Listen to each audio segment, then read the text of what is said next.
Welcome to the Pre-Snap Podcast presented by LineStar. Your 5 best picks on Underdog Fantasy for Week 2 in the NFL alongside my co-host Tyler Wiemann. I'm Shannon Sommerville. Tyler, what a Week 1 it was.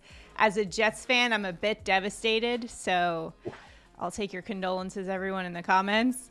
It was a pretty miserable Monday Night Football game for me until the very end when there was finally a glimmer of hope, and we'll see what they have in store for the rest of the season. Their Week 2 game doesn't get any easier for them as they go up against the Dallas Cowboys, a team that absolutely just destroyed the New York Giants, the other New York team. Man, New York teams these days, it's tough going. Yankees, Giants, Jets lose Aaron Rodgers, Buffalo Bills, if you want to include them in that category as well, did not look too sharp in Week 1. It was just a weird Week 1. We saw, the fantasy performers weren't performing like we expected them to, and what was your overall impressions of Week 1? Well, to try and make you feel a little bit better about your Aaron Rodgers situation, my pick for our show last week was so bad that the quarterback had more receptions. Drake London had 0. Desmond Ridder had 1. Week 1 is so difficult. It's a difficult one to predict. We were 3 of 5 in our picks on Underdog Fantasy, so we did pretty well. That one pick, Drake London. How does that even happen? That Atlanta offense, though, has always been kind of a head scratcher for fantasy purposes. Totally. I know everyone was very frustrated about Kyle Pitts. Is he going to get the ball ever during that? But we learned a lot Week 1, so we can apply that to Week 2 and crush these prop picks for Week 2 on Underdog Fantasy. If you don't already have Underdog Fantasy, go ahead and download it. It's a great way to get those picks in, especially if you're in a state where sports betting might not be legalized. Check and see if Underdog Fantasy is available in your state and go out there and play it. Use the promo code LineStar and you'll get up to $100 of your first deposit matched.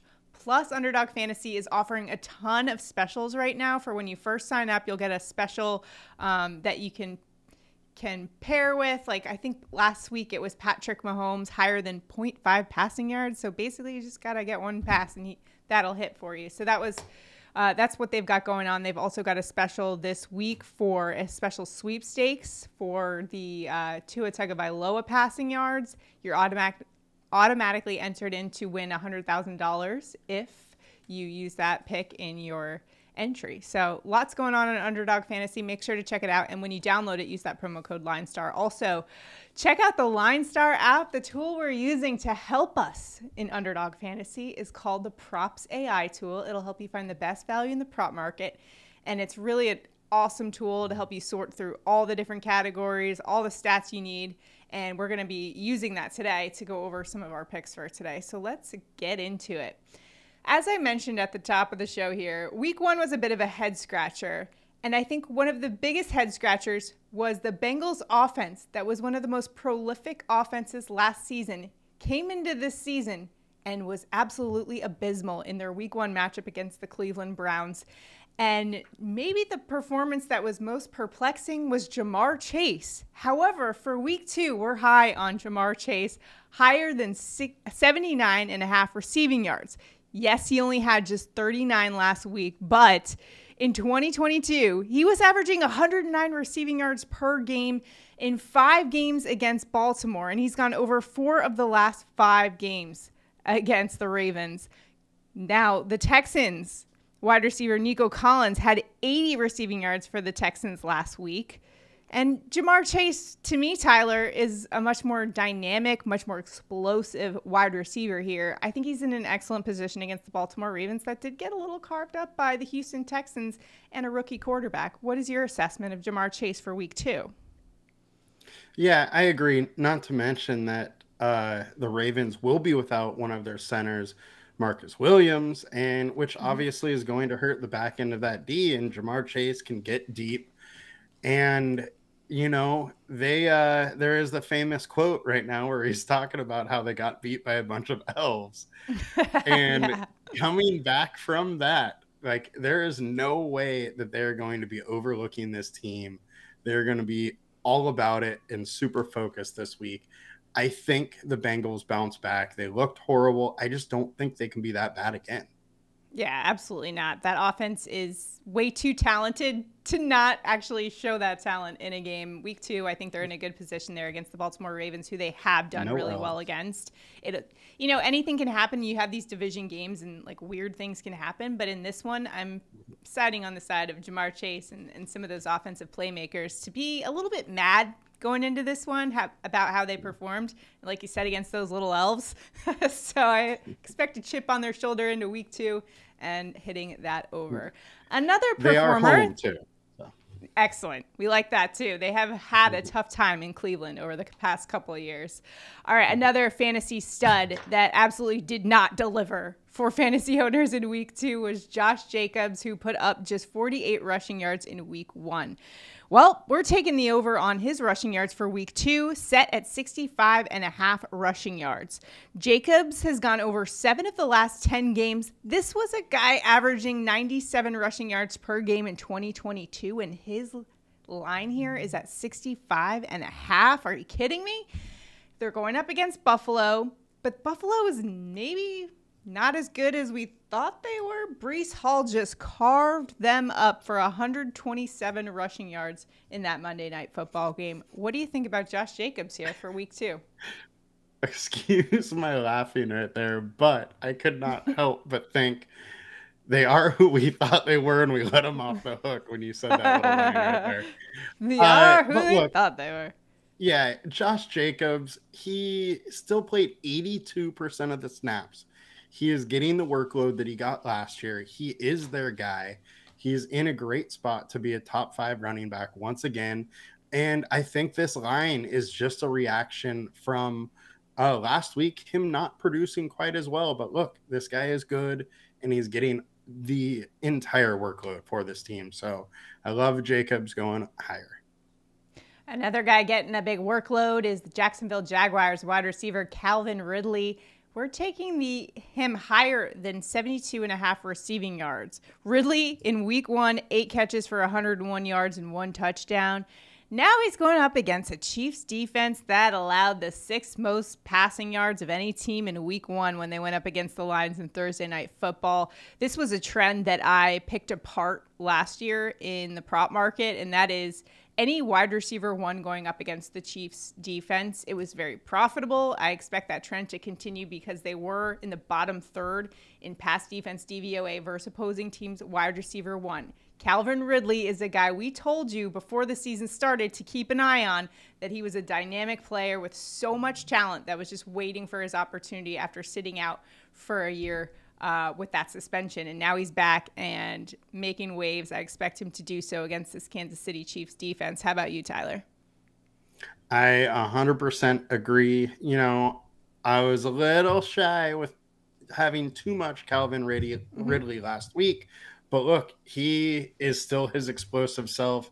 He's in a great offense. He's going against the Chiefs team that is going to need to throw. Hopefully they have Travis Kelce back, because then maybe this game, stays a little more up-tempo and could be a super high-scoring game. But I think with how much work they were giving him, I think he is their guy. He only played 80% of the snaps and still had that giant output. I would expect his snap count come up a little bit, as they get in further into the season. And the sky's the limit for this guy right now. All right, so now it's time for you and I to pick our own props and kind of go head-to-head a little bit, Tyler. Week 1 for both of us on Underdog Fantasy, our picks actually did not hit. Mine didn't either. It's okay. So we are even. Let's go. Where are you headed for week 2 on Underdog Fantasy? Hey, at least your quarterback didn't out-receive your receiver. This week, I am going to the Thursday night game, and I am going A.J. Brown higher than 72.5 receiving yards. Look, he had 79 in week 1. He averaged 88 yards per game last year. Our LineStar projection is 79. And the Vikings were letting Baker Mayfield beat him. This is a defense that has changed a little bit. They're trying to send some pressure, and that is just opening up guys to get deep. I think A.J. Brown gets deep and goes higher. Yeah, absolutely. A guy who was 2nd in yards per catch last season. Unbelievable deep threat. Could take advantage of that situation against the Vikings. are they even that good? I don't know. The Vikings defense that defense is bad. Did not look good. Yeah. So that's a good one to take advantage of there. I see your wide receiver. Mm-hmm. Go ahead. So maybe it gets better throughout the year, but right now they're figuring out this defensive system. And it's not working. All right. Well, I was about to say, I see your wide receiver. I'm raising you a DeAndre Hopkins. Nuke Hopkins higher than 60.5 receiving yards. I took the over last week on Hopkins, and he delivered. He had 65 yards last week against the Saints. He's been over this line 7 of the last 10 games. This week, he gets to go up against the Los Angeles Chargers, who gave up the most receiving yards of any team in week 1. They are 32nd in pass defense DVOA. J.C. Jackson, their cornerback, just kept getting absolutely torched by the Miami Dolphins, specifically Tyreek Hill. Granted, Tyreek Hill is a speedy guy. He's the cheetah, nicknamed that for a reason. But D-Hop's a pretty good receiver, too. He had 87 yards last time he faced the Chargers with the Arizona Cardinals. And here's an interesting stat. The Chargers have allowed 185 explosive pass plays since 2021. That's the third most in the NFL right now. DeAndre Hopkins he's a wide receiver who can read defenses, but also go up for those contested catches. And I love his spot this week against the Los Angeles Chargers defense that they still have some issues to sort out. And they didn't seem to in the offseason, that's for sure. What were your impressions of the Chargers defense? Yeah, that D looks pretty rough right now. Tua and the Dolphins were just able to carve them up. However, that is a very explosive offense. So got to give the Dolphins part of that credit. The only thing that was frustrating me in terms of DeAndre Hopkins and like the Tennessee Titans offense altogether was Tannehill didn't play well last week at all. However, I think even if he has maybe not as he just has to put it in kind of the little area code around DeAndre Hopkins. He'll make a play on it, so I'm not that worried about it. But just would love to see a little bit better, more accurate passing from Mr. Tannehill back there. I think he could even be more explosive, and so. Yeah, I agree. The only other thing that does scare me, and he is absolutely the wide receiver 1 for that team, but he only played 78% of the snaps, whereas Treylon Burks played 90. Nick Westbrook-Akina played 81%. So he was third on his team for wide receivers and snap counts. Now he is the wide receiver 1. I'm not questioning that. Yeah. But they may be a little slow to working him fully into the system. That's a good point. Still like DeAndre Hopkins, that line just a little low for me at 60. Like he can put up some numbers there with those receiving yards, especially against this Chargers secondary. That's not impressed me so far. All right, we have one more pick to get to. That's Tua Tagovailoa. His total yards, 277.5. The reason we're going to discuss this one is because it is a special sweepstakes on Underdog Fantasy right now. If you enter in your pick here with this Tua pick, then you're automatically entered into their sweepstakes contest. Winner can get $100,000. So we're just going to take that, right?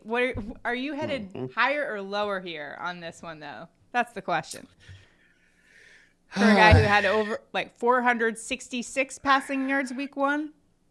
Yes. What do you think? The one thing is they're not going to let the Dolphins receiver get deep. That is how they would get, absolutely crushed. That New England offense cannot put up and keep score with Miami if it's a boat race. So with that being said, I think I got to go under the 277. I think what they're going to do is try to make Miami run the ball a little bit more and keep the receivers in front of them. Yeah, that's my inclination as well, is lower on this particular line at 277.5. I think they were just able to hold a pretty explosive offense in check against the Eagles. Yes, the Eagles won that game, but I was pretty impressed with the way the Patriots defense was able to kind of slow down Jalen Hurts and that offense that is also pretty dynamic and explosive. I expect them to do it against Tua Tagovailoa, something they have done. Tua hasn't gone over that number against the Patriots in years past. We talked a little before the show about how it is a different offense than times that they faced the Patriots in the past. Nonetheless, I got to still go over. I think it's easy to get caught up in the hype of week 1, which I think a lot might just do, and just I mean, it's fun to hammer the over on this one, especially with Tua in that offense. But I think realistically, in a tough game against the Patriots, they play tough defense. It's going to be a hard one to clear that number for Tua, especially in a division matchup that's going to be pretty competitive. All right, so those are our picks. You can find them on Underdog Fantasy. Again, if you don't already have Underdog Fantasy, download it. Use that promo code LineStar for up to $100 of your first deposit match. And do us a huge favor if you're enjoying our content, like this video, subscribe to our channel, comment below. Comment also enters you into our prop bets contest. If we hit all 5 of our props, one randomly selected commenter is winning $100, and we will announce that on the show for next week. We've done it before, and we're going to do it again. I'm feeling pretty confident about our picks so far. I'm sure they'll change. The lines will change throughout the week. So if you have any questions about if a number goes up and you want to know if we still endorse it, just drop a comment. We'll get back to you guys. We'll use the LineStar app projections and let you guys know. So make sure to comment that below, because I know that these are going to a lot of these numbers are going to go up throughout the week. So just drop a comment and we'll try to get back to you guys to help you out with those picks. Good luck in all of your prop betting endeavors. We will see you guys next time. Good luck. Have a good one, guys. Bye.